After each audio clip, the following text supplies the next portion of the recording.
ఒకసారి గరుత్మంతుడు శ్రీకృష్ణుడితో అంటాడు, స్వామి, నాకన్నా వేగమైంది ఈ సృష్టిలో వేరొకటి లేదు కదా అని. దానికి కృష్ణుడు సమాధానం ఏమీ చెప్పకుండా నవ్వేసి వెళ్ళిపోతాడు. ఇది విన్న సుదర్శన చక్రం కృష్ణుడితో అంటది, స్వామి, ఈ సృష్టిలో నాకన్నా శక్తివంతమైంది వేరొకటి లేదు కదా అని. దానికి కూడా కృష్ణుడు ఏమీ సమాధానం చెప్పకుండా నవ్వేసి ఊరుకుంటాడు. తర్వాత సత్యభామాదేవి వచ్చి, స్వామి, కృతయుగంలో మీ భార్య అయిన సీతాదేవి చాలా అందంగా ఉండేవారు, కానీ ఇప్పుడు నేనే కదా చాలా అందంగా ఉంటాను అని చెప్పేసి అంటదనమాట సత్యభామాదేవి.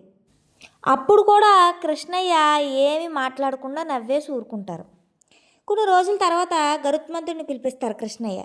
పిలిపించి, హిమాలయాల్లో నా కోసం హనుమాను తపస్సు చేసుకుంటూ ఉంటారు, వెళ్ళి మిమ్మల్ని అర్జెంటుగా రామయ్య రమ్మన్నారు, ద్వారకలో ఉన్నారని చెప్పి తీసుకురా అని చెప్పేసి అంటారు.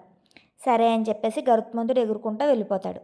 తర్వాత సుదర్శన చక్రాన్ని పిలిచి, నా కోసం ఎవ్వరు వచ్చినా సరే లోపలికి రానివ్వకు, గేటు దగ్గర ఉండు అని చెప్పేసి చెప్తారు, ద్వారం దగ్గర ఉండని. సరే అని చెప్పేసి సుదర్శన చక్రం కూడా ద్వారం దగ్గరికి వెళ్ళి కృష్ణయ్య కోసం ఎవరు వచ్చినా సరే లోపలికి పంపించకుండా ఉంటుంది. తర్వాత సత్యభామాదేవిని పిలిచి, దేవి, నువ్వు అందంగా మహారాణిలా సీతాదేవిలా రెడీ అయ్యిరా అని చెప్పేసి పంపిస్తారు. సరే అని చెప్పేసి ఆవిడ కూడా వెళ్ళి రెడీ అయ్యి వస్తుంది. హిమాలయాలకు వెళ్ళిన గరుత్మంతుడు హనుమంతుడికి విషయం చెప్తాడు. విషయం చెప్పగానే, సరే అయితే నువ్వు వెళ్ళు, నేను వస్తాను అంటారు గరుత్మంతుడితో హనుమంతులు వారు. అంటే, నువ్వు చూస్తే వృద్ధుల్లో ఉన్నావు, నువ్వు రాబోదికి చాలా టైం పడేస్తుంది, దా నా మీద కూర్చో, నేను తీసుకెళ్తాను అంటాడు. ఏమీ అక్కర్లేదు, నువ్వు వెళ్ళు, నేను వస్తాను వెనకాల అంటారు. సరే అని చెప్పేసి గరుత్మంతుడు అక్కడే ఉంటాడు. కానీ గరుత్మంతుడి కన్నా ముందే హనుమంతుల వారు వచ్చేస్తారు.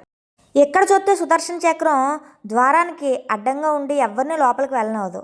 దాంతో హనుమంతుల వారు చెప్పినా వినకపోయేసరికి హనుమంతుల వారు దాన్ని ఇలా పట్టుకుని అలా నోట్లో వేసుకుంటారు. వేసుకుని కృష్ణయ్య దగ్గరికి వెళ్తారు. వెళ్ళి నమస్కారం చెప్తే కృష్ణయ్య అంటారు, అదేంటి హనుమ, ఎలా వచ్చావు, ద్వారం దగ్గర నిన్ను ఎవరూ ఆపలేదా అని చెప్పేసి అడుగుతారు. అప్పుడు హనుమంతుల వారు, సుదర్శన చక్రం ఆపింది ప్రభు, దాంతో మాట్లాడుతూ ఉంటే సమయం వృధా అయ్యి మీ దగ్గరికి రావడం ఆలస్యం అవుతుందని దాన్ని నోట్లో వేస్తాను ప్రభు అని చెప్పేసి నోట్లోంచి తీసి చూపిస్తారు. కృష్ణయ్య నవ్వుకుంటారు. తర్వాత ఆంజనేయ స్వామి కృష్ణయ్య పక్కనున్న సత్యభామాదేవిని చూసి, స్వామి, ఎవరి చెలికత్తే, మీ పక్కన ఉండవలసిన సీతమ్మ తల్లి ఏది అని అడుగుతాడు.